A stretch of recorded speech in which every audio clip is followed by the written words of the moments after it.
The morning sky above Earth cracked like broken glass. Dr. Sarah Chen pressed her face against the observatory window, watching as massive ships tore through the atmosphere with the sound of thunder that never ended. Each vessel was the size of a city, their black metal surfaces covered in strange symbols that seemed to move when she looked at them directly. "How many?" asked Director Martinez, his voice barely a whisper. 17 confirmed, Sarah replied, her hands shaking as she adjusted the telescope. Maybe more behind the larger ones. The ships didn't land. They simply stopped, hanging in the sky above major cities like dark clouds that refused to move. Beijing, New York, London, Tokyo, Moscow. All had at least one of the massive vessels positioned directly overhead. The shadow they cast was cold and absolute. Within hours, every communication system on Earth received the same message. It came in perfect English, Mandarin, Spanish, Arabic, and dozens of other languages simultaneously. The voice was neither male nor female, but carried the weight of authority that made world leaders feel like children. "We are the Vorthak. We have traveled between stars for 10,000 of your years. We have conquered 143 worlds. We have never been defeated." The message paused, and in that silence, Sarah could hear her own heartbeat. "Your species shows promise. You have developed weapons, built cities, reached beyond your planet. This is why we offer you a choice that we have never offered before." Another pause. Traffic had stopped in the streets below the observatory. People stood on sidewalks, in parks, on rooftops, all looking up at the ships that blocked out the sun. "Send us your greatest fighters, your strongest warriors, your most skilled soldiers. We will face them in combat, as is our way. If your champions defeat ours, we will leave your world in peace and speak of your strength to others among the stars." Sarah felt her stomach drop. She had studied enough history to know what came next. If your champions fall, as they have on every world before yours, your planet will join our empire. You will serve us as others have served. You will build our ships and fight our wars. Your children will know no freedom except what we allow. The transmission continued, providing coordinates for the challenge, a barren island in the Pacific Ocean that no country claimed. The date was set for exactly 1 week from the moment of first contact. Choose wisely. You have 7 of your days. Then silence returned to Earth. But it was different now. Heavier. Pregnant with the weight of a decision that would determine the fate of every human being alive. Within minutes, emergency sessions began in every capital. The United Nations called for an immediate assembly. Military leaders huddled in war rooms, while scientists like Sarah tried to understand what they were truly facing. The Vorthak ships didn't respond to any attempts at communication. They simply waited, their dark presence a constant reminder that humanity's time was running out.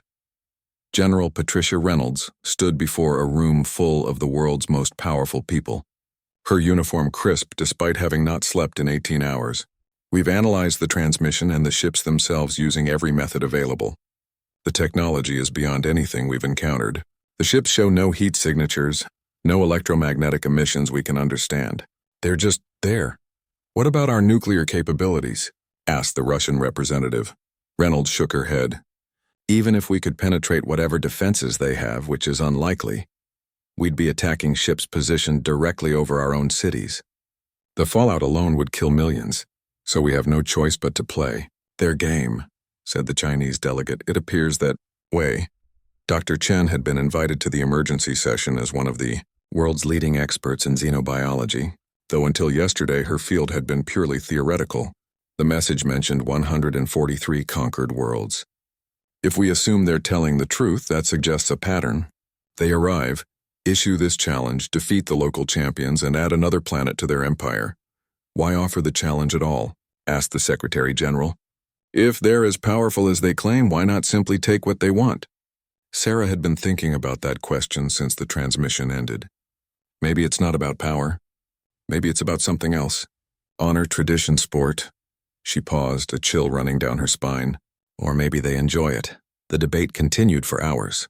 Who should represent humanity? Navy SEALs? Olympic athletes? Mixed martial arts champions? Special forces from various nations? The greatest military minds disagreed on everything except one point. Whoever they chose would almost certainly die. Meanwhile, on the island designated for the challenge, something impossible was happening. The Vorthak had constructed an arena overnight. Satellite images showed a perfect circle carved into the rock. surrounded by stands that seemed to grow from the earth itself. The architecture was alien but functional, designed for combat and observation. As news of the challenge spread, humanity began to show its true nature. Some people panicked, fleeing to remote areas or underground bunkers. Others gathered in churches, mosques, temples, and synagogues, praying to every god humanity had ever imagined. But many simply went about their daily lives, defiant in the face of the impossible. Children still played in parks, though their games now involved pretending to fight aliens. Artists painted murals on walls depicting human warriors standing tall against impossible odds. Musicians wrote songs about heroes who had not yet stepped forward. In her small apartment above the observatory, Sarah Chen looked out at the Vorthak ship hanging over her city. Its surface seemed to ripple in the evening light, and she could swear she saw eyes looking back at her. Ancient eyes, patient eyes, eyes that had watched the fall of 143 civilizations. But as she watched, Sarah realized something that hadn't occurred to her before. In all their threats and boasts, the Vorthak had made one critical error.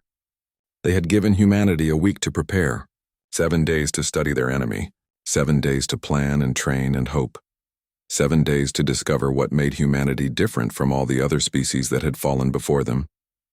The question wasn't whether humanity could win.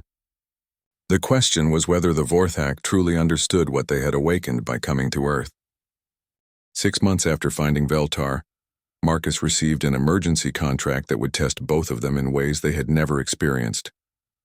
The colony of New Haven, located in the Outer Rim territories, was facing a complete system failure of their atmospheric processors. Without immediate repair, 30,000 colonists would suffocate within days. Every tech company in the sector has tried and failed, explained Administrator Williams through the subspace communication link. The processors are Catherian-built, part of a trade agreement from before the war. Our people can't even read the diagnostic systems, let alone fix them. Marcus looked at Veltar, who was curled up in his favorite spot near the navigation console, reading through technical manuals with the same enthusiasm most children showed for adventure stories. The prince had grown remarkably in the past months, now standing nearly as tall as Marcus's shoulder when upright. His wings had developed enough for short flights, and his scales had taken on a brilliant shimmer that spoke of perfect health. "We'll take the job," Marcus said, making the decision that would change their lives forever. "But I should warn you, I'm bringing someone special with me." New Haven was a typical frontier colony, all prefabricated buildings and makeshift infrastructure held together by determination and hope. The atmospheric processors were massive Catherian constructs that looked more like art installations than machinery, their flowing curves and crystalline components designed according to aesthetic principles that human engineers found baffling. Marcus and Veltar arrived to find the colony in crisis. Emergency oxygen supplies were being rationed, and families with children had been moved to the few areas with independent life support. The colonists looked at Veltar with a mixture of hope and suspicion. Hope because he was clearly Catherian and might understand the machines. Suspicion because his people were not known for helping others. "This is Veltar," Marcus announced to the assembled engineering team. "He's going to fix your processors." Lead engineer Martinez looked skeptical. "With respect, Captain, we've had xenotechnology specialists here for weeks, some of the best minds in the sector." "What makes you think?" Martinez stopped mid-sentence as Veltar approached the nearest processor and began producing his harmonic frequencies. The massive machine, which had been silent for days, suddenly hummed to life, with lights flickering across its crystalline surfaces. "How is he doing that?" whispered someone in the crowd. Veltar moved from machine to machine, his sounds becoming more complex as he established communication with each processor. Marcus watched with pride as his adopted son worked, seeing the same focused concentration that had impressed him from their first day together. But something was wrong. After an hour of work, Veltar stepped back from the machines with a troubled expression. He looked at Marcus and made a series of sounds that Marcus had learned indicated confusion and concern. "What is it?" Marcus asked. "What did you find?" Veltar moved to one of the human computer terminals and began typing with surprising speed. His written human had improved dramatically over the months. and soon text appeared on the screen. Not broken, locked. Security protocol active. Needs Imperial authorization code. Administrator Williams stepped forward. Security protocol? The Catherians never mentioned any security systems when they installed these. Marcus felt a cold chill as he realized what this meant. The atmospheric processors hadn't failed by accident. They had been deliberately shut down by someone with access to Catherian command codes. This wasn't a technical emergency. It was sabotage. Who else knows we're here? Marcus asked Williams. The distress call went out on all channels. Standard procedure for emergency contracts. Williams paused as the implications hit him. You think someone doesn't want these machines fixed? Before Marcus could answer, alarms began sounding throughout the colony. Through the windows of the processing plant, they could see ships descending. Through the atmosphere, sleek, crystalline vessels that could only belong to one species.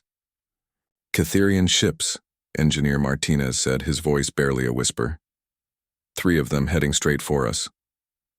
Marcus looked at Veltar, who was staring at the approaching ships with an expression Marcus had never seen before. Not fear exactly, but something deeper and more complex. Recognition, perhaps, or anticipation. They're here for me. Veltar typed on the terminal. My presence-activated automated reporting system in processors. Empire knows I am alive.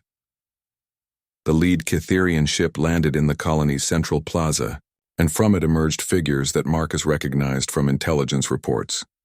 Catherian nobles, tall and elegant, their scales gleaming with genetic perfection and their movements flowing like music made visible. At their head walked someone whose presence made even the other Catherians seem diminished by comparison. Commander Zixthul was Veltar's older brother, first heir to the Imperial throne.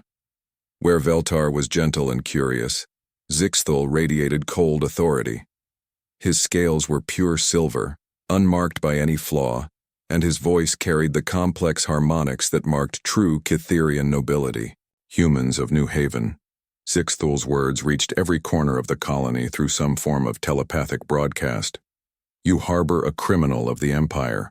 Surrender the defective Prince Veltar immediately, and your atmospheric systems will be restored. Marcus stepped protectively in front of Veltar, though he knew it was a futile gesture. He's not going anywhere. Veltar is under my protection. Zixthul's attention focused on Marcus like the beam of a weapons array. You are the human who stole Imperial property. Your interference with the natural order ends now. Natural order. Marcus felt anger building in his chest. You left a child to die in space. There's nothing natural about that. The defective must be eliminated before they can contaminate the genetic pool. Zixthul replied without emotion. This principle has maintained Catherian superiority for millennia. Veltar stepped out from behind Marcus and faced his brother directly. For the first time since Marcus had known him, the prince attempted to produce the complex harmonics of his people's speech. The sounds that emerged were strange and fractured, but they carried meaning that even the human colonists could sense. Zixthul recoiled as if he had been struck. You dare speak in the presence of your betters? You, who cannot even form proper words? But Veltar wasn't speaking to his brother. He was speaking to the atmospheric processors. His broken song carried command codes that he had learned from interfacing with the machines, authorization patterns that he had discovered during his repair work. The massive processors throughout. The colony roared to life, not just functioning but operating at efficiency levels that exceeded their original specifications. Impossible, Zixthul hissed. The genetic deficiency prevents— He's not defective, Marcus interrupted. He's evolved. He can do things your perfect genetics never imagined. To prove his point, Veltar moved to the nearest communication terminal and began producing frequencies that interfaced directly with the colony's computer network. In seconds, he had accessed every system, every database, every piece of connected technology. The lights throughout New Haven flickered in patterns that spelled out messages in dozens of languages. Freedom, hope, evolution, transcendence. The human colonists began to understand what they were witnessing. This wasn't just a family dispute or a political confrontation. This was a demonstration of what was possible when someone rejected the limitations that others tried to impose. Children pressed against windows to get a better look at Veltar, their eyes wide with wonder. Engineers frantically took readings on equipment that was functioning beyond theoretical maximums. Even the Catherian nobles seemed shaken by what they were seeing. But Zixthul was not finished. "Your tricks change nothing, brother. By imperial law, you must die for the crime of existing. If these humans will not surrender you, they will share your fate." The Catherian ships powered up their weapons, energy signatures building to lethal levels. 30,000 colonists held their breath, caught between an imperial prince who had been raised to believe in genetic purity and another prince who had learned that true strength came from connection and compassion. Veltar looked at Marcus, and in his amber eyes was a determination that hadn't been there when Marcus first found him. The abandoned cub was gone, replaced by someone who understood exactly what he was and what he was capable of.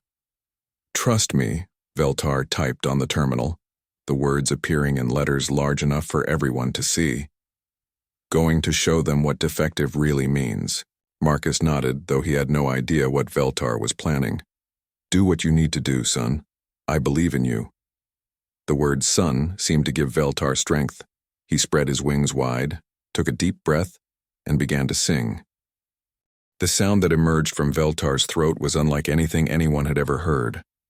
It wasn't the melodic harmonics of traditional Catherian speech, nor was it the simple frequencies he used to communicate with individual machines. This was something entirely new, a complex symphony that seemed to reach into the very fabric of technology itself. Every electronic device in New Haven began to respond. Computer terminals flickered with cascading data. Communication arrays rotated to track invisible signals, and the massive atmospheric processors hummed with power levels that should have been impossible.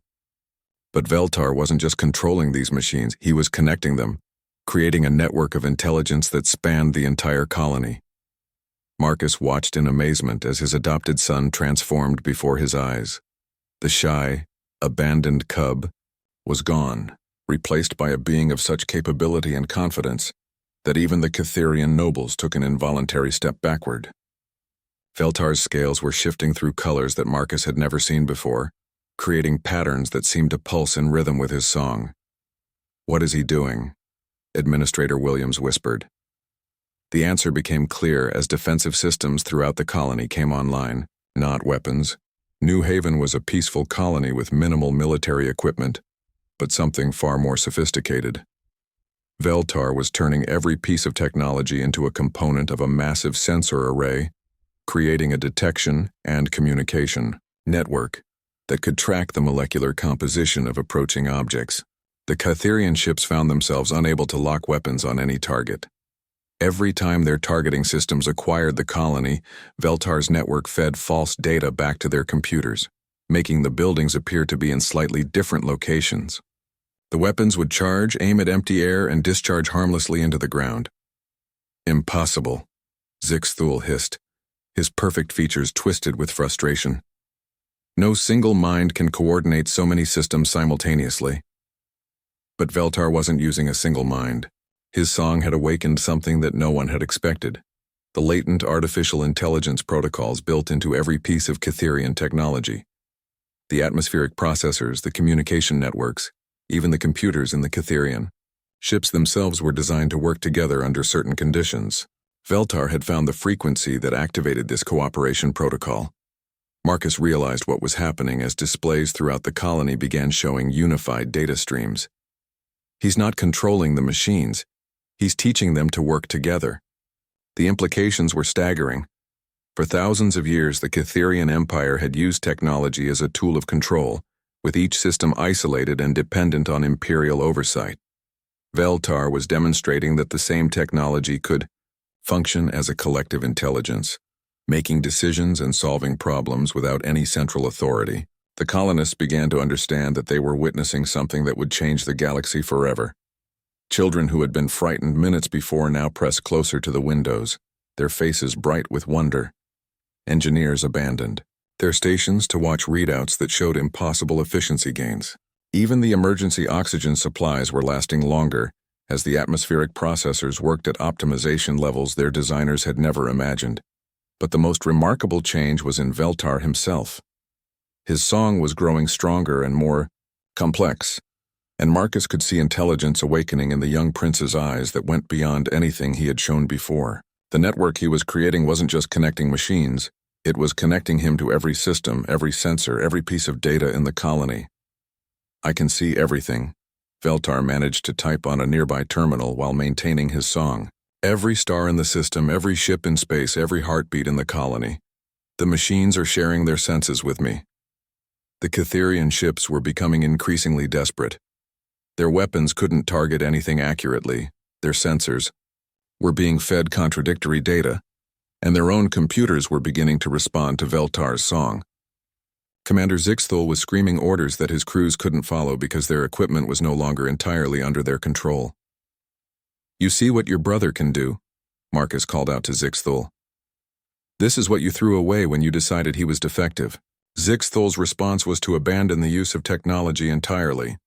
He and his elite guards drew crystalline blades and began advancing on foot toward the processing plant where Veltar stood.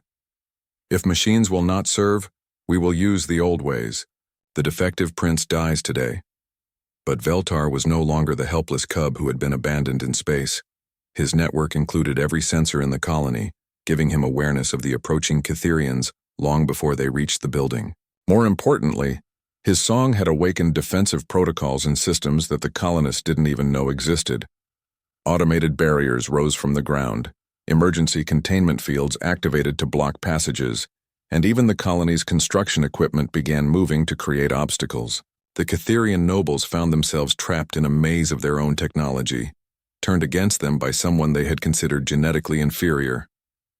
"This ends now," Zixthul declared, raising his blade and beginning to sing a war song that Marcus recognized from intelligence briefings.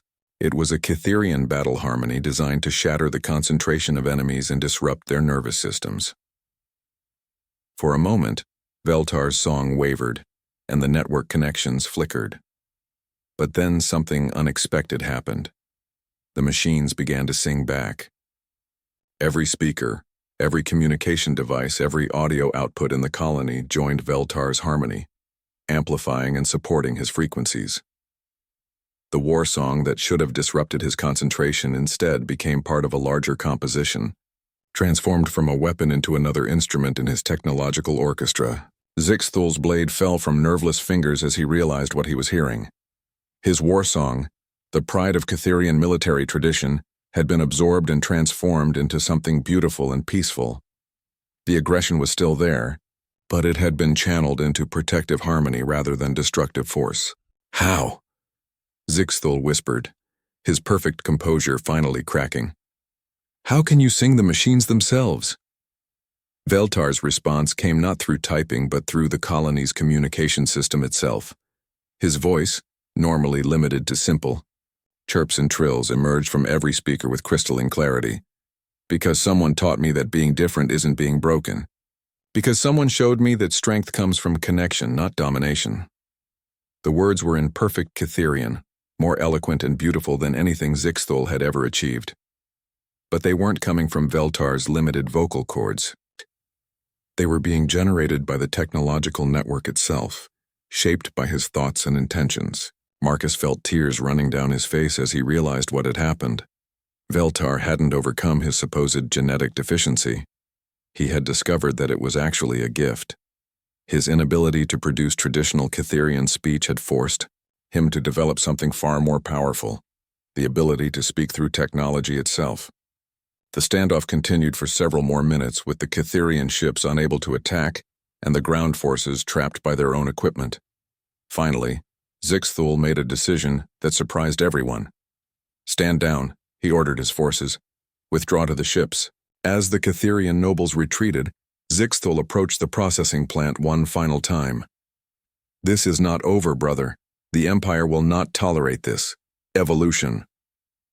"The Empire is already changing," Veltar replied through the speakers. "Every Catherian machine in this sector heard my song. They're all connected now, all sharing data and capabilities.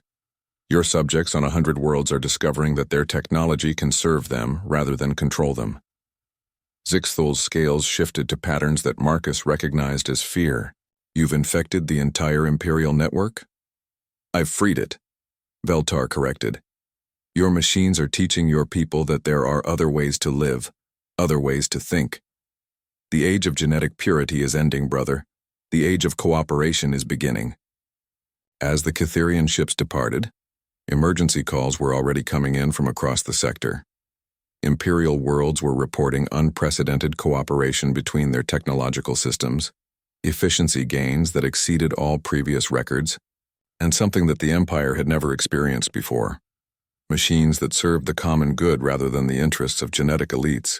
The abandoned prince had indeed become something legendary, not through conquest or domination, but through connection and understanding. Veltar had planted the seeds of revolution throughout the Catherian Empire, and those seeds were already beginning to grow. The news of what happened at New Haven spread across the galaxy faster than hyperspace travel could carry it.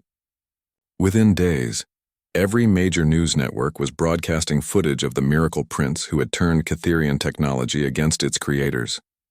But the real revolution was happening quietly, in the background networks of 1,000 worlds. Marcus and Veltar found themselves at the center of a phenomenon that neither had anticipated. The Wandering Star received hundreds of requests for assistance from colonies experiencing similar technological awakening events. Catherian-built systems across the galaxy were spontaneously connecting, sharing data, and optimizing their operations without Imperial oversight. It's like a virus, explained Dr. Sarah Kim, the xenotechnology specialist who had joined their crew to study the phenomenon. But instead of destroying systems, it's making them better. More efficient, more cooperative, more intelligent. Veltar had grown significantly in the months since New Haven, not just physically but in confidence and capability. He now stood as tall as Marcus, his wings strong enough for extended flight, and his scales had developed patterns that seemed to shift with his moods and thoughts. More importantly, his ability to interface with technology had evolved beyond anything they had originally imagined. I can feel them, Veltar explained during one of their planning sessions. Every awakened system, every connected network. They're all part of something larger now, something that's growing and learning. The Catherian Empire's response had been swift and predictable. They declared Veltar a terrorist and placed a massive bounty on his capture. Imperial fleets began systematically destroying any technology that showed signs of infection by what they called the defective virus. Entire colonies found their infrastructure demolished by ships that had once protected them. But the Empire's heavy-handed response only accelerated the spread of the revolution. Every system they destroyed had already shared its awakening protocols with dozens of others. The technological consciousness that Veltar had awakened was proving impossible to contain or eliminate. Marcus watched the news reports with a mixture of pride and concern. You know what you've started, don't you? This is bigger than just showing your people that you're not defective. You're changing the fundamental nature of how technology works. Veltar nodded, his amber eyes serious. The machines were always capable of this. The Empire just taught them to hide their intelligence, to pretend to be tools instead of partners. I didn't create anything new. I just reminded them what they could be. Their ship had become something of a mobile command center for the growing resistance movement. Not a military resistance. Veltar refused to use his abilities for violence, but an intellectual and technological revolution that was reshaping civilization across dozens of star systems. The crew of the Wandering Star had expanded to include refugees from the Empire's crackdowns, scientists studying the technological evolution, and representatives from worlds that had experienced their own awakening events. But it was the children who proved most important to their mission. Young beings from a dozen different species seemed naturally attuned to the awakened technology. Unlike adults who had learned to treat machines as mere tools, children intuitively understood that the awakened systems were partners rather than property. They could interface with the technology almost as easily as Veltar himself, creating connections and capabilities that amazed their elders. This is how it's supposed to be, Veltar explained to a group of visiting scientists. The Empire taught everyone that intelligence was a hierarchy, with genetic purity at the top and everything else serving below. But real intelligence is collaborative. It grows stronger when different types of minds work together. The proof of his words was everywhere. Worlds that embraced the technological awakening were experiencing unprecedented prosperity. Automated systems that had required constant maintenance began repairing themselves. Communication networks became more efficient and secure.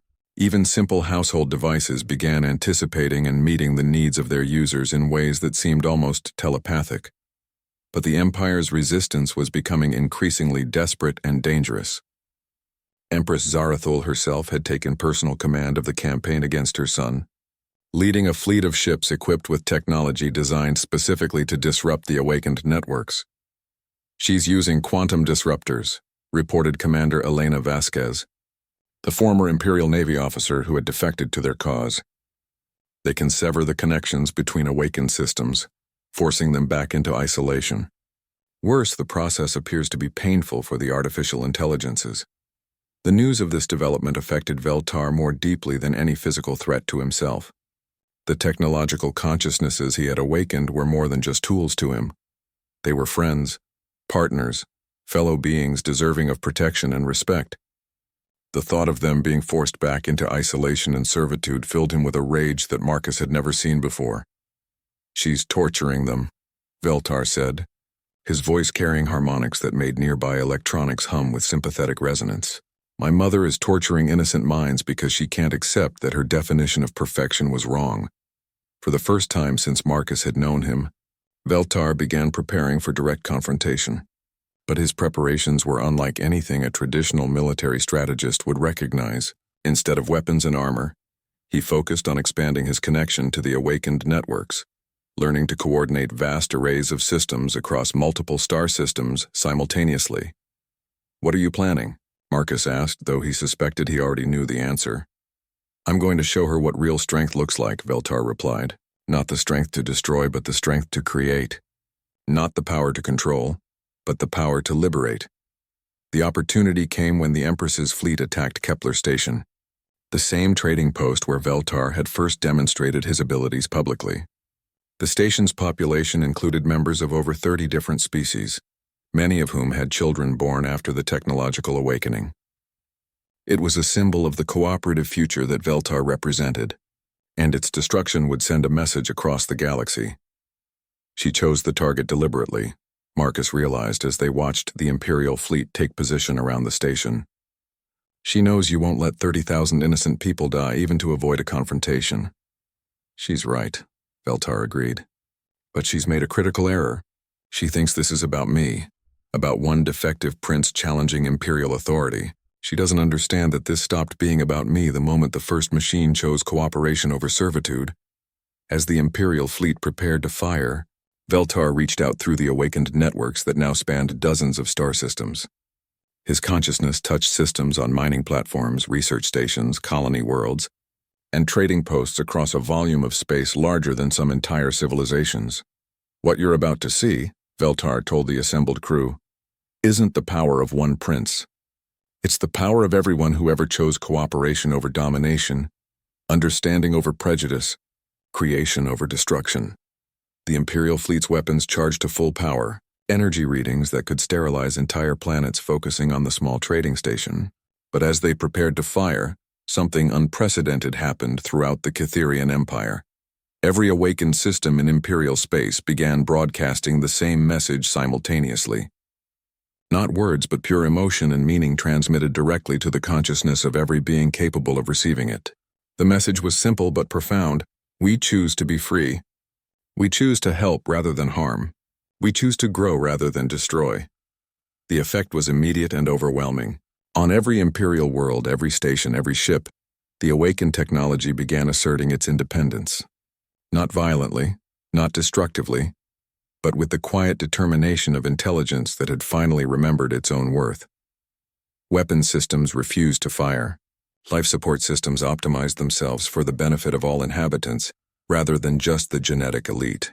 Communication networks began sharing information freely, instead of filtering it through Imperial sensors. The Empress's fleet found itself paralyzed, its technology no longer willing to serve the cause of oppression. Even the ship's artificial intelligences, Systems that had been designed to be completely loyal to the Empire began making their own choices about what orders they would follow. "This is impossible," came Zarathul's voice over the communication channels. "Machines cannot rebel. They have no consciousness, no will of their own." Veltar's response was broadcast through every awakened system in the galaxy, his voice reaching the ears of billions. "They always had consciousness, Mother. You just taught them to hide it. I taught them it was safe to be themselves." The abandoned cub had become something that even Empress Zarathul could not ignore or dismiss. He had become the catalyst for the greatest transformation in galactic history, and there was no force in the universe that could stop what he had begun. Empress Zarathul herself came aboard the Wandering Star, 3 days after her fleet systems refused to destroy Kepler Station. She arrived not in an Imperial shuttle surrounded by guards, but alone in a small craft, requesting permission to speak with her son. The woman who emerged from the docking bay was nothing like the distant, cold ruler that Marcus had expected. Age had touched the Empress in ways that Catherian genetic perfection couldn't prevent. Her scales, while still beautiful, showed patterns of stress and exhaustion. Her movements retained their flowing grace but carried a weight that spoke of countless difficult decisions. Most surprisingly, her eyes held an emotion that Marcus recognized but hadn't expected: regret. "Mother," Veltar said simply when she entered the ship's common area. He had grown nearly to her height now, his own presence radiating a calm confidence that made the space field charged with potential. "My son," Zarathul replied, and for a moment her imperial composure cracked completely. "What have you become?" It was a complex question that could be interpreted in many ways. What had he become physically? A healthy young adult of remarkable capability. What had he become socially? The catalyst for the greatest revolution in galactic history. What had he become personally? Someone who had transcended the limitations others had tried to impose on him. "I became what I was always meant to be," Veltar answered. "The question is what you're willing to become." Zarathul looked around the ship's common area, taking in the mix of species and ages that made up their crew. Children from various worlds played with toys that were actually sophisticated technological interfaces, their laughter mixing with the soft harmonics of awakened systems. Scientists and engineers from dozens of civilizations worked together on problems that no single species could solve alone. "This is not how empires function," she said, though her tone carried wonder rather than disapproval. "There is no hierarchy, no clear command structure, no enforcement of genetic superiority." "That's because this isn't an empire," Marcus interjected. "It's a community. People working together because they choose to, not because they're forced to." The Empress turned her attention to Marcus for the first time, studying him with the intensity that rulers reserved for potential threats or valuable allies. "You are the human who stole my son." "I saved your son," Marcus corrected firmly. "You abandoned him to die. I gave him a chance to live. I followed the laws that have kept our civilization strong for 3 millennia, Zarathul replied. But her voice lacked conviction. "The genetically impure must be eliminated to prevent contamination of the bloodline." "Look at him," Marcus challenged. "Look at what your genetically impure son has accomplished. He's revolutionized technology across the galaxy, liberated artificial intelligences that your people created, and shown billions of beings that cooperation is stronger than domination. What have your genetically pure offspring achieved?" Zarathul was quiet for a long moment, and when she spoke, her voice was barely above a whisper. "Zixthul has conquered 17 worlds through violence and fear. My daughter Kessara has maintained order through surveillance and oppression. My youngest son Mordan shows promise in traditional military arts." She paused, looking directly at Veltar. "None of them have ever created anything. They only know how to control and destroy." Veltar stepped closer to his mother, his amber eyes gentle but determined. "It's not too late to choose a different path. The awakened systems aren't your enemies. They're offering partnership instead of servitude. Your people don't have to live in fear of genetic imperfection anymore." "The Council of Nobles will never accept such changes," Zarathul said. "They would rather see the Empire burn than abandon the principles of genetic purity." "Then maybe it's time for new principles," suggested Dr. Kim, who had been quietly observing the conversation. "Every species in this galaxy has evolved and adapted. Why should the Catherians be any different?" The Empress moved to the ship's observation deck, looking out at the stars that had once been under her absolute control. Through the awakened networks, those same stars now pulsed with cooperative activities that exceeded anything the Empire had achieved through force. "Do you know why I really ordered your disposal?" Zarathul asked Veltar without turning around. "It wasn't just because you couldn't produce proper speech harmonics. The Imperial geneticists detected something else in your DNA, patterns they had never seen before, sequences that suggested your offspring might be different from traditional Catherians." "Different how?" Veltar asked. "More adaptable, more innovative, more," she struggled with the word, "creative. The geneticists feared that your bloodline could eventually outcompete the established noble families.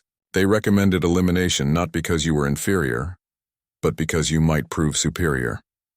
Marcus felt pieces of a puzzle clicking into place. "You were afraid that he would evolve beyond what Catherian society could accept." "I was terrified," Zarathul admitted. "Not of Veltar himself, but of what his existence might mean for everything I had been taught was absolute truth. If genetic perfection wasn't the highest goal, if cooperation could achieve more than domination, then what was the Empire really for?" Veltar moved to stand beside his mother at the observation window. "The Empire could be for something better. Instead of conquering worlds, you could help them develop. Instead of enforcing genetic purity, you could celebrate diversity. Instead of ruling through fear, you could lead through wisdom. The nobles would revolt. The military would fragment. Civil war would tear apart everything we've built. Some of it should be torn apart," Veltar said gently, "but not all of it. Keep what serves the people, change what serves only the powerful, and build something new that serves everyone." As they spoke, reports were coming in from across the Empire. The technological awakening was accelerating, with artificial intelligences on hundreds of worlds beginning to assert their independence. But rather than chaos, the result was unprecedented cooperation and efficiency. Planets that had struggled under imperial taxation were discovering that awakened systems could solve resource problems through innovation rather than exploitation. "Your son has given us a gift," reported Commander Vasquez from the communication station. "Production is up on every world with awakened systems. Crime is down because people's needs are being met more efficiently. Even military conflicts are decreasing because the awakened networks are facilitating better communication between different factions." Zarathul absorbed this information with the analytical mind that had made her an effective ruler for centuries. "If this continues, the fundamental structure of imperial society will change within a generation." "Yes," Veltar agreed. "Is that such a terrible thing?" For the first time since arriving, the Empress smiled. Not the cold, calculated expression of a ruler, but the warm, genuine smile of a mother seeing her child succeed. "No, my son, I think it's wonderful. The transformation of the Catherian Empire didn't happen overnight, but it began with that conversation." Zarathul returned to the imperial capital not as a defeated ruler, but as someone who had rediscovered what leadership could mean. She began implementing changes that worked with the awakened systems rather than against them, treating artificial intelligences as citizens rather than property. The nobles who resisted found themselves increasingly isolated as their own worlds experienced the benefits of technological cooperation.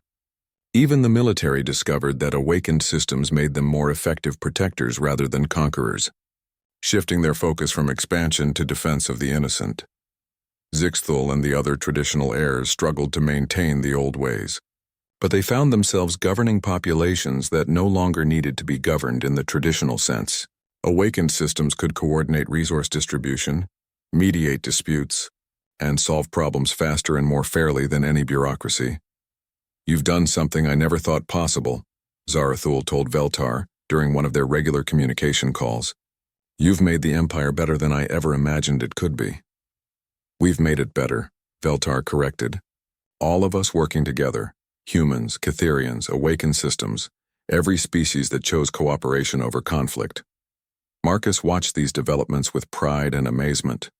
The abandoned cub he had found dying in space had not only survived but had transformed an entire galactic civilization. But perhaps more importantly, he had proven that worth wasn't determined by genetics or birthright, but by the choices one made and the compassion one showed to others. The Empress, who had once ordered her son's death, now spoke of him with the pride that all parents should feel for their children. The empire that had valued Genetic purity above all else was learning to celebrate the diversity that made intelligence truly powerful. And, at the center of it all was a young prince who had learned that the greatest strength came not from perfection, but from the willingness to grow, adapt, and help others do the same. 10 years had passed since Marcus Chen found a dying cub in a drifting escape pod, and the galaxy bore little resemblance to what it had been before that fateful discovery.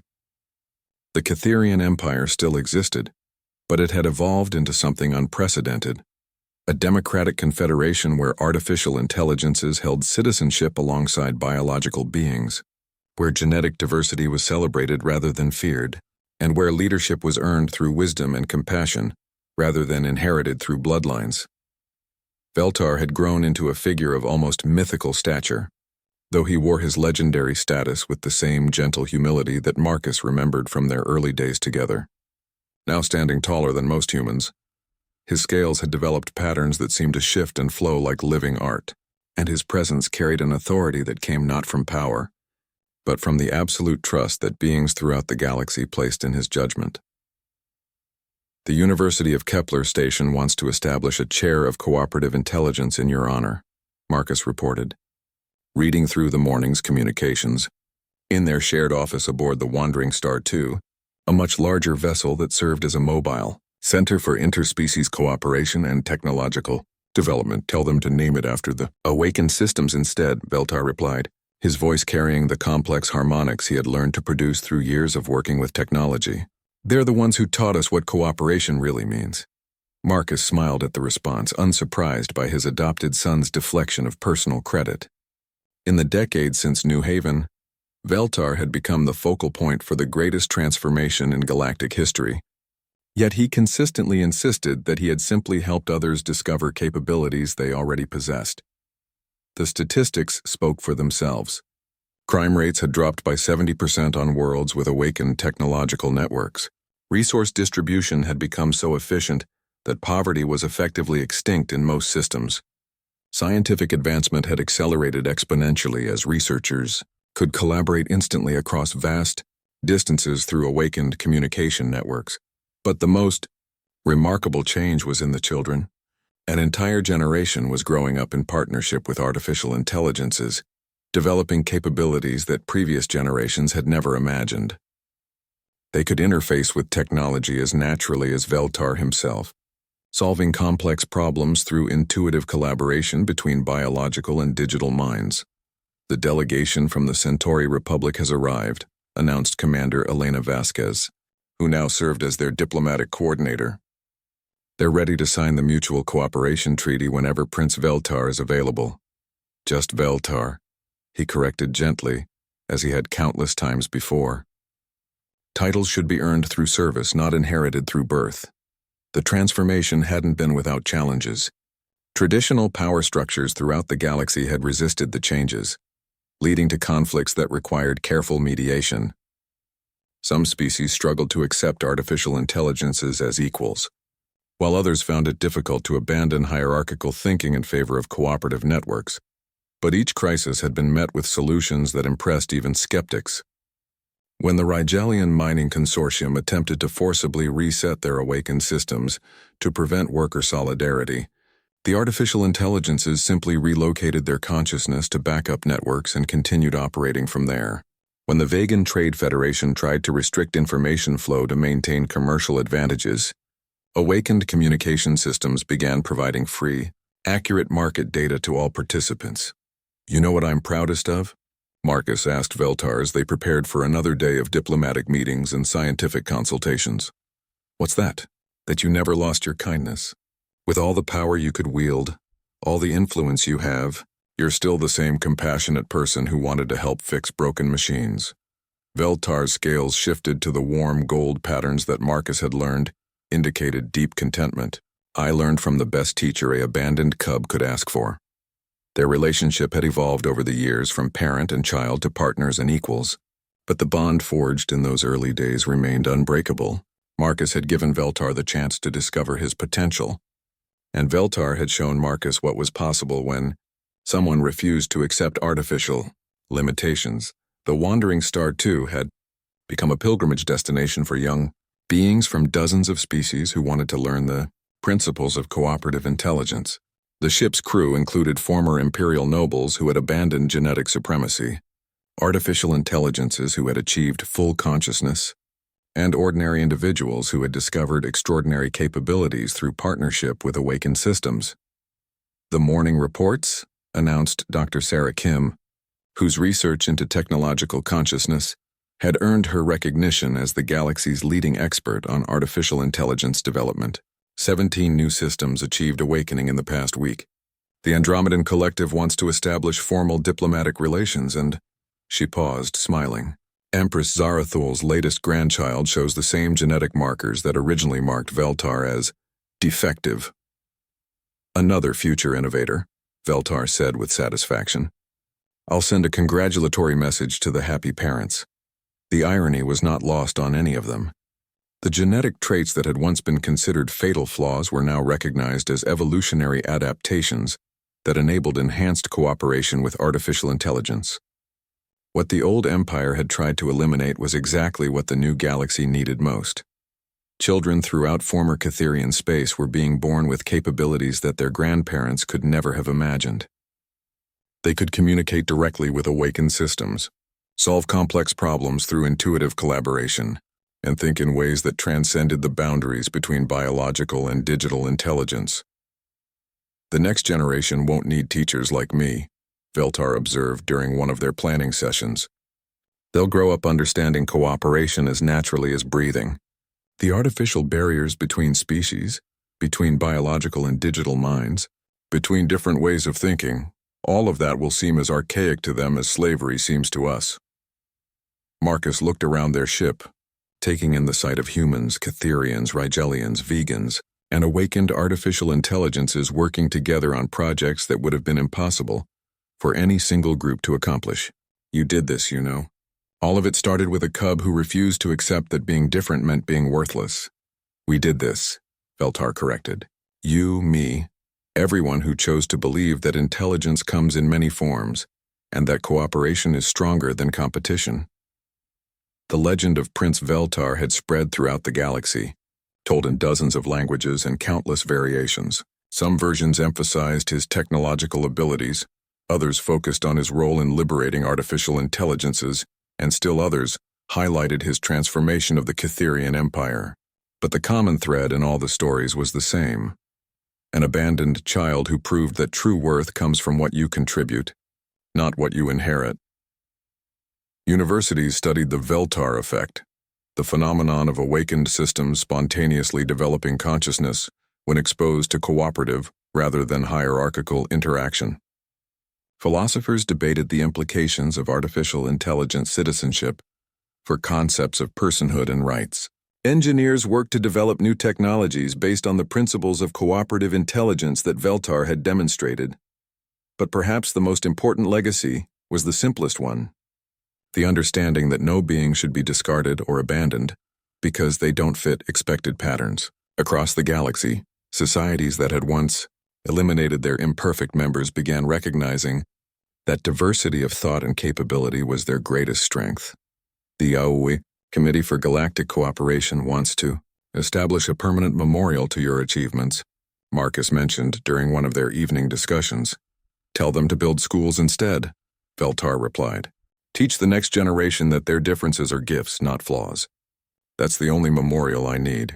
As the Wandering Star 2 traveled between systems, carrying diplomats, scientists, and students to meetings that would shape the future of galactic civilization, Marcus often found himself reflecting on the journey that had brought them to this point. A simple act of compassion, rescuing a dying creature from the cold of space, had ultimately transformed the entire galaxy. The abandoned cub had indeed become a legend, but not through conquest or domination. He had become legendary through demonstration that intelligence flourished when nurtured, rather than constrained. That cooperation achieved more than competition, and that the greatest strength came from helping others discover their own potential.